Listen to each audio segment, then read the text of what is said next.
Now, when I was a kid, I just couldn't stop running, jumping, and doing crazy things.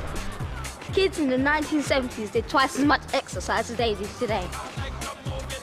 And at 13, games were a big part of my life. I mean, I was in the football, rugby, cricket, and of course, athletics teams.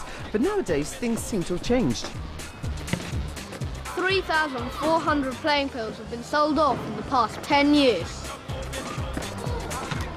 1 in 4 11 to 15-year-olds are either obese or overweight.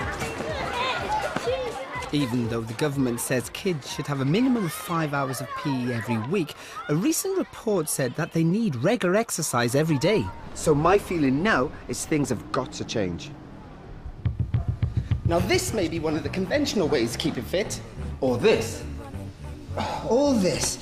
But for adults and sportsmen, that's fine. For kids, frankly, it's pretty boring. David Marshall is the body doctor. He's a trainer who works with celebrities and footballers, but his real passion is a new exercise program he's designed for kids. He's already launched it successfully in one London school, where it has improved the children's attendance records and their alertness.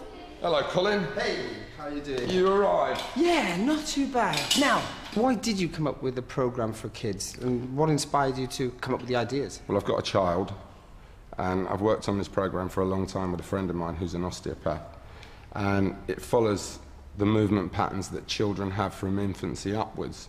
Things that appear normal movement patterns to them are abnormal to us, because the older we get, the stiffer and the straighter we become. And children like to bend, they like to twist, they like to turn. They like to have freedom of movement. David's program encourages children to go back to the moves they learnt as babies. Because these are such natural movements, David believes they're great for keeping us fit. But you are having a little crawling race. All I want you to do is push up, bring your knee in to the elbow, armpit area, and look over your shoulder, not down the side. Extend the leg, and then the other way. Okay, and always stay in this Always position. keep yourself stable.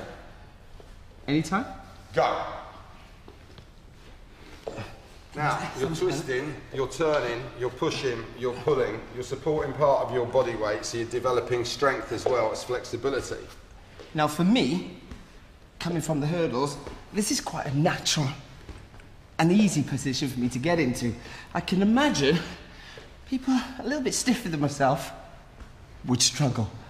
They will struggle initially, but the more they do it, the more they'll go back to that kind of level of flexibility and pliability that they had when they were children. David's Back to Baby Basics doesn't need expensive equipment. He believes it would cost just £1 a child to roll it out nationwide. So is the parents seeing any change in their kids? Do they want to come to school more often now? Yeah, I think they do. I mean, they're excited to come. We had an Ofsted last week and the children commented that they were keen to come to school because of what was on offer. I think there's a healthier attitude. I mean, it's part of the whole thing we're doing in school. It's about the whole child, their development, good habits, and they just seem to be taken on board that they have to look after themselves as well as their minds. Yeah. Well, that's the workout done. Next time you see me, I'll be going back to school and working out with Year 6 to find out what they really think of the exercises.